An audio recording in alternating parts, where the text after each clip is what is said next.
Well, howdy there, Internet people. It's Bill again, and today we're going to talk about 18th century case and drawer construction. And we're going to talk about it using this partially finished example of an 18th century case. But first, a word from our sponsor, the radial arm saw. About 3 years ago, I made a video demonstrating the use of this radial arm saw. I still think it is the absolutely best tool for making furniture in any small shop. There's one improvement I've made to it since that video, and that's the addition of this big rubber band. It's a piece of medical tubing, and what it does is it tends to pull the saw back, or hold it back if you let go of it. I've used it for about a year now. I think it adds a little element of safety, and if you don't need it when you're ripping, you just take it off and it's gone. Again, radial arm saw sponsoring this video. All right, back to 18th century furniture. This is an 18th century case. Its style is Queen Anne or Chippendale.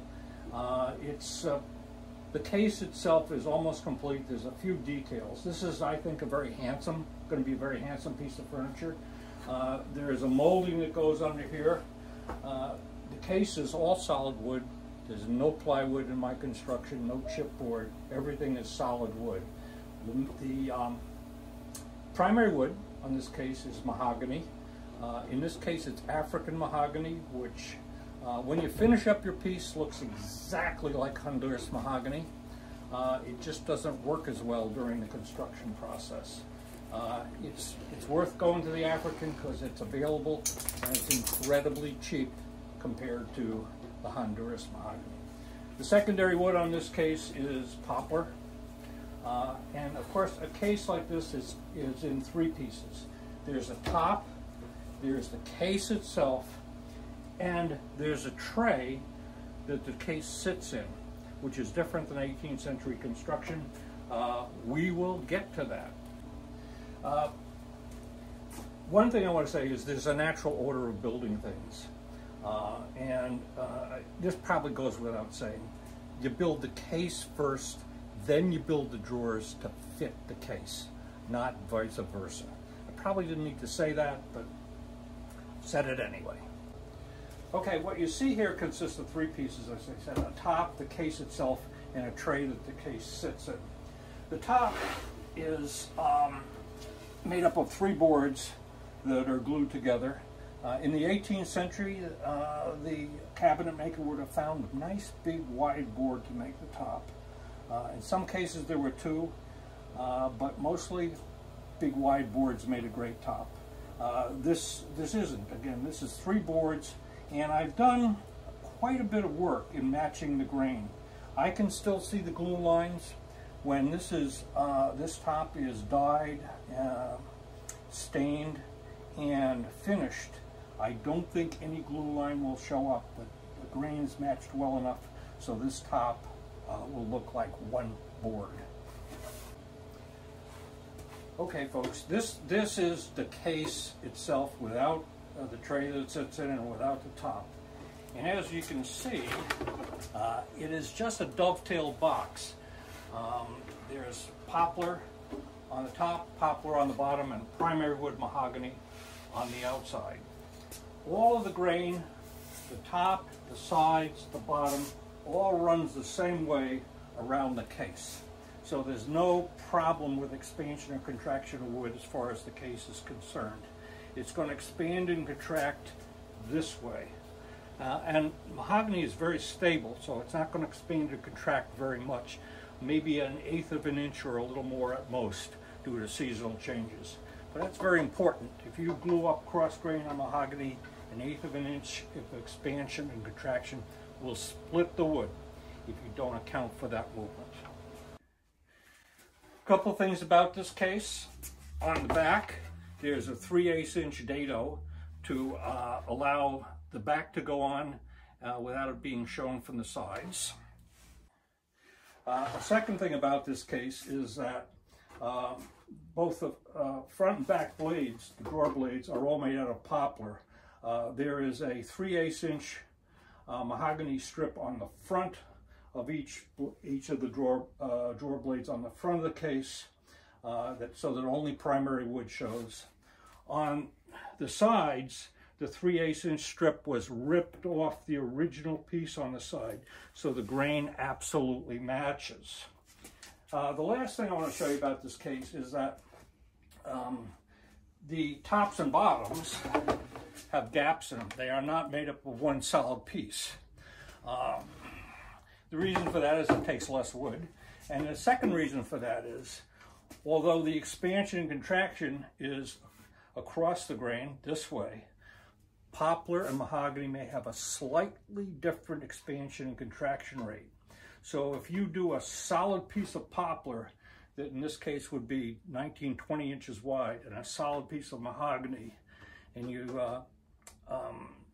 cut the dovetails in the fall, you might find in the spring that they don't quite fit. So it's better to use separate pieces to deal with the separate level of expansion and contraction among various types of wood. This is a slightly different case. It's still a dovetailed box, but the front drawer blades are primary wood in this case. This case is Honduras mahogany. The bottom is dovetailed just like the other case. The top, however, since this is a New England style case, there is no top blade above the drawer. So what you have is this long sliding dovetail where the top of the case forms, is the top of the case. There's no other wood in there. That long sliding dovetail is a substitute for the row of half-blind dovetails on the other case. The only other thing that's different about this case is this case has dust panels between the drawers. Dust panels were used in the finest of furniture. They didn't keep dust out of the drawers, although they may have. Their purpose was, since the drawers all had locks on them, was to prevent the unlocked drawer from being pulled out completely and reaching into a locked drawer below to get at whatever was stored in there. Now we're looking at the back of the case, and I've got the back of the case because you can see how each of the back drawer blades is put in with a sliding dovetail. These are about 2.5 inches wide, and there's a sliding dovetail that holds that into the case. It's the same on the front, except there's two differences on the front. The front is covered with a 3/8" strip of the primary wood, so you don't see this dovetail. And the second thing is, you see this gap here? The mortise and tenon that is here is not glued. It expands and contracts. It is an expansion and contraction and joint that's built into the cross-grain construction of this case. So here is an extra set of drawer blades and drawer supports that I've made to demonstrate how the inside of this case is built. Here are the two sliding dovetails. This is the back, this is the front, and here's the side of the case. This can expand and contract so to accommodate the wood movement on the case. Now let's look over here. I'll show you one more feature of this case, is that all of my drawers run on 1/16 inch thick cherry strips, which is glued onto the side. The drawer side will run on that, and so that the cross-grain construction is all accounted for in this case, and the drawers have a slightly elevated surface to run on, which has a significant benefit for the long-term durability and looks of the case. Okay, so here is the base frame that the case sits in. It is, in fact, just a poplar frame with lap joints at each end. It is exactly the size of the base. The side moldings, the bottom moldings, are then glued all the way around, three sides around, and then the feet are glued, screwed, and tattooed to that frame. And by the way, these are nice, big, hefty feet. These are not little wimpy feet.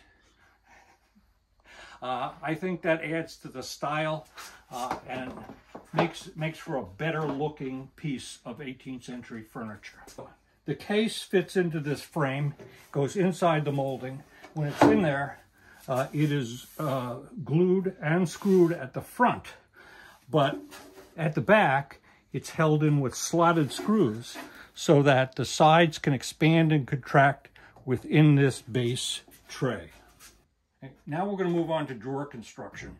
I have one drawer that I built for this case, and I want to show you a drawer is also just a dovetail box.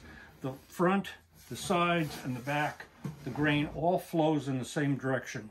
So this drawer is only going to expand and contract vertically when it's in the case.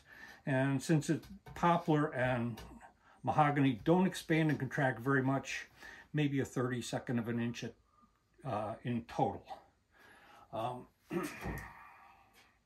Just one last thing is that the bottoms of the drawers are panels in a frame.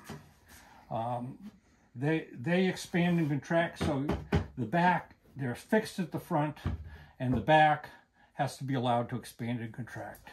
We'll get to that. We're talking about drawer construction, and the first thing to be done is to fit the primary wood, the front of the drawer, to the case. In this case, since it's going to be a 1/16 of an inch all around the outside of these drawers, and there's a 16th inch strip at the bottom, I will make the drawer front 1/8 inch short at the top and 1/8 inch short in length. And that will give me a perfect fit. The next thing we're going to do after we've got the front cut to size is to fit the sides of the drawer. This is the next drawer up, but the sides ride on these 1/16 inch strips, so they need to be 1/16 inch short at the top as they're riding on that strip. They also need to be about a 1/2 inch short at the back so that they will not bump out the back when they're fully closed. The next step is to dovetail the sides of the case to the front. And when you do that, the bottom of the drawer side and the bottom of the front should be exactly aligned. This is a drawer side for the drawer above the one that I've completed. And what I'm going to show you is how to mark out the cuttings for the dovetails so they look absolutely even. The drawer above has four full pins and 2 half pins. I've marked the half pins, and now I want to get 3 on this because it's the shorter drawer. And the way I'm going to do that is I'm going to take a ruler and put it on the half pin point, and then since this is about 1/4 of an inch, I'm going to come in here, and since I want 3, I want to mark it in 4 sections. So I'm going to bring 6 inches on the ruler just in about 1/4 of an inch, and then I'm going to put a mark at 1.5, 3, and 4.5 on that ruler. I'm going to take a square and bring those marks forward to the very front of the drawer side. And that will give me perfectly spaced pins. Draw that.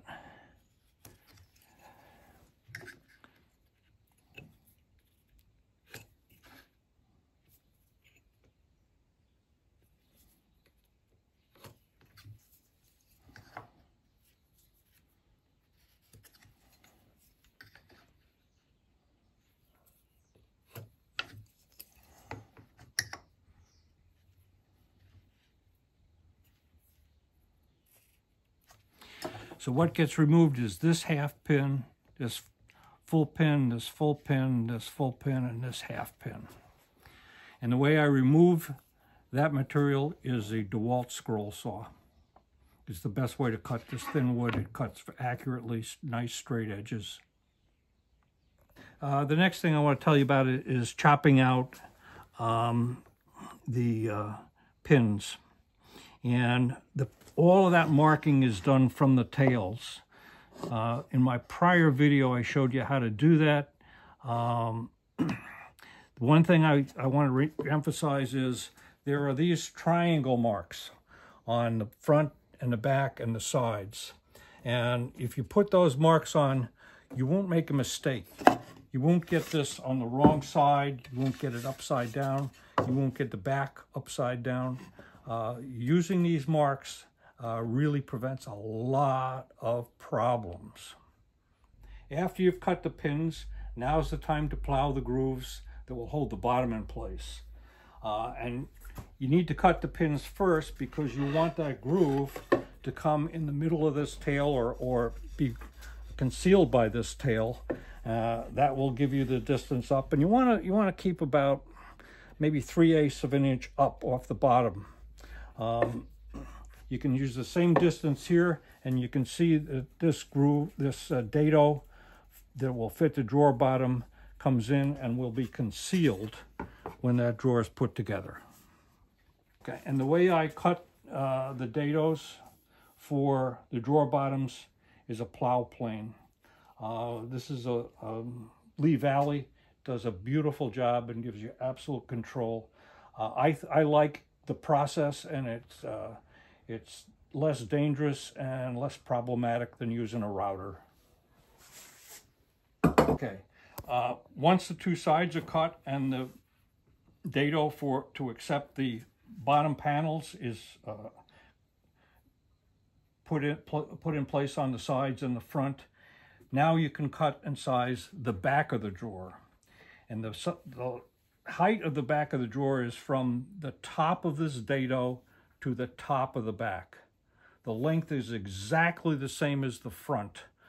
You can make it slightly shorter, but the bottom has to come exactly in line with the bottom, with the top of the plowed dado that will accept the bottom panel. Okay, once the back is sized, then you can cut the dovetails both on the back and on the sides of the drawer sides. Tails are on the sides, pins are on the back, and they're through. They're not half blind.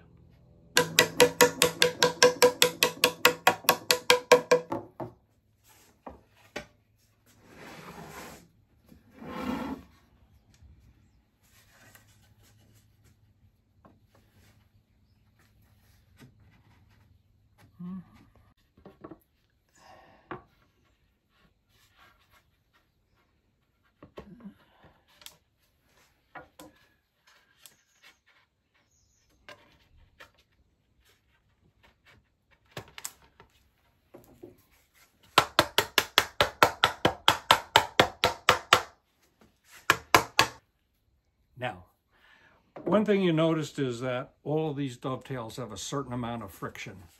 It takes a hammer, a mallet to put them together, and they should have that friction because it's a friction joint in that direction. Since this is a large drawer, it's about 33 inches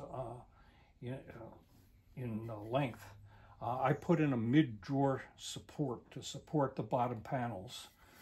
This is what it looks like. This happens to be made out of maple because I had some maple in the shop. It has a groove cut down the exact middle. It has a 1/4 inch by 5/8 inch tenon on the end, which fits into a mortise, which is cut in the groove in the front of the drawer. Have to be very careful not to cut through the front. It fits on the back with a slight reinforcement. It's screwed into the back. When the drawer is finally put together, it will be glued also. So,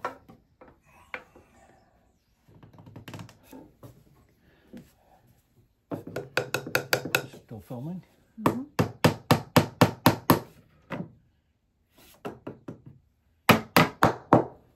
A mid-drawer support.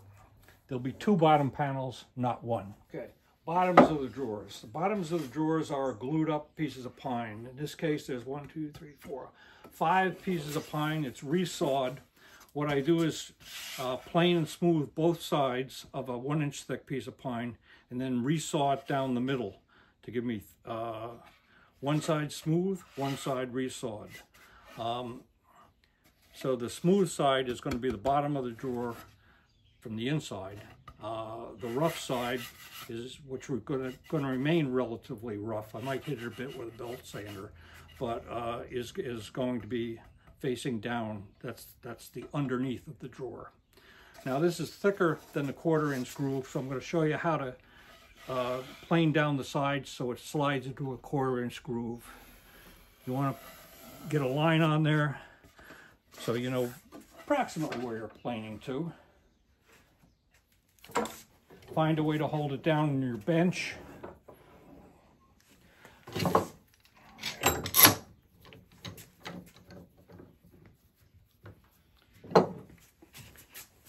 Look at your line.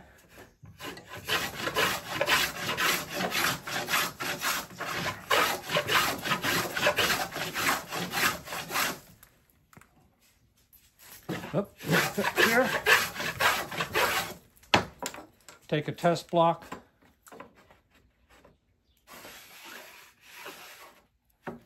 One place is a little thick. That's it. All right. Now, one thing I want to tell you is that you need to do it on 3 sides. These 2 sides are going to be in the drawer this way, and the front is going to be glued. So you want to make sure that the front has some real, is thick enough so it really has some friction in the glue. It fits tightly, in other words, and the glue will hold. So here are the 2 drawer bottoms. They slide in, and the only place they're glued is at the front. They're panels in a frame.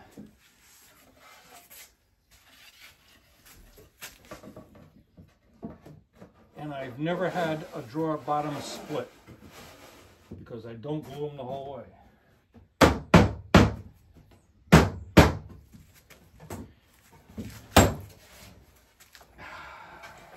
Let's put this in.